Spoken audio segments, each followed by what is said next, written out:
What's going on, guys? In this video, I just want to give you a tip on how to throw more effective elbows. I don't know if they're necessarily more powerful, but they're definitely more effective. And if you can master the movement that I'm going to show you, then they will become your most powerful elbows. But I want to stress the word effective, and you'll see why. So your standard instincts when throwing elbows would be just to rotate, right? Just like throwing a hook. And that can generate a lot of power. I throw pretty powerful elbows when my torso is upright, and I can twist through my knees, through my trunk, and throw elbows. But that's not how elbows land, and it's not the most effective way. So again, your standard way, or the way that you would perceive it to be, would be, right? But when I went to Thailand and I was throwing elbows, I felt really powerful with those, and I was really excited to kind of show them off a little bit on the pads. So the coach I had in Thailand, he saw how I was throwing it, and he wanted me to make this specific correction when throwing my elbows. And he initially taught me how to do it on a bag, and then he had me doing it on Thai pads. And what he taught me was really bringing my weight back to bring it forward, right? So he had me push off the bag and then throw my elbows, right?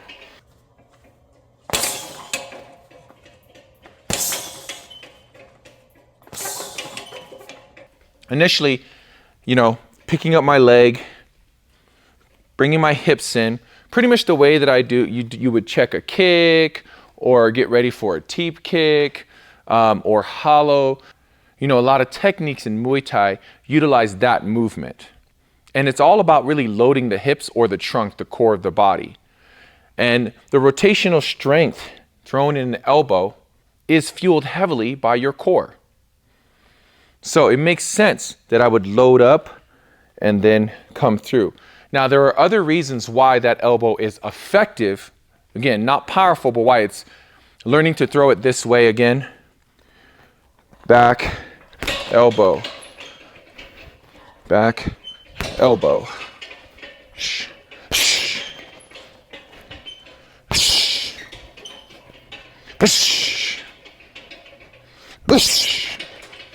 And this is how I explained it to some of my students, right? Yes? I can generate enough torque, okay? But he realized I didn't have this little detail, okay? So you can pick up your foot is how I was taught to do it first, because then you get into a habit of pulling back and coming forward and finding that momentum, okay? If I was coming off of a punch, now I have rotation. Yes, sir. And I can lean and then rotate into an elbow, right? Yes, but if I'm back here, now the reason we picked up our foot is if you're a stiff guy or stiff lady, yeah? Right? You don't have this motion about you. If you do, you don't necessarily have to pick up your foot, right? You have this ability. You see? Sure. But if you don't, you need to learn to rock back, come forward. Yes? Elbow, block it.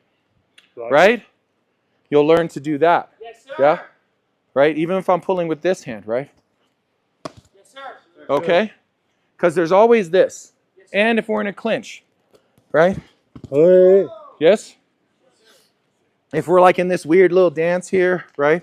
If I'm the guy that knows how to do that, I win. All he has to do, lean back. Right? Because I don't know how to, right? So this is how, lean back, chin. Because I only know how to rotate straight up. Do you understand? Even if I know and he leans back, you see? I have to know how to go get him. Yes? Sure. Right? And then you pull your weight, and now your weight's into that. Okay? So again, you can definitely throw some combinations and bring your elbows in through rotation, but will they be effective when applied in sparring or fighting? Next is, of course, are they powerful? You have to drill them to make them powerful. This feels powerful just like it feels powerful when you throw a punch, because it is. But understanding how to move, bring all that energy up You don't break the kinetic chain. It starts from the ground. You're pushing off your foot. Everything comes up and comes into the blade of your forearm or the tip of your elbow, basically your axe. When you become truly effective, then you can throw them faster and they become more powerful because you don't have to go through all this motion, okay? So it becomes just a slight step, right?